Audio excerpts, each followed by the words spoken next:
Assalamualaikum guys. Hari ni kita dekat Putrajaya kita nak repair tandas owner ni.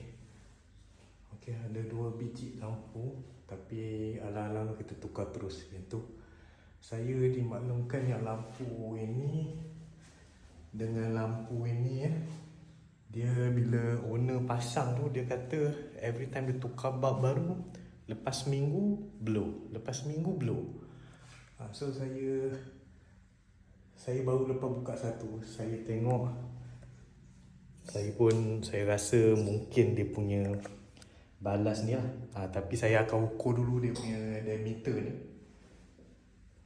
Okey, saya ukur dulu, dan then saya pergi kedai untuk carilah dia punya, if possible kita upgrade kepada LED recessed downlight lah. Okay, kita ukur diameter, kita tengok berapa yang boleh masuk. Sebab nak beli yang ni pun saya rasa mahal juga ni, berbelas juga. Mungkin RM10, RM15. So kalau macam RM15 dah dapat lampu LED yang recess tu kan, so baik kita tukar terus lah. Tapi apa-apa pun sebelum saya pergi cari barang, kita ni dululah.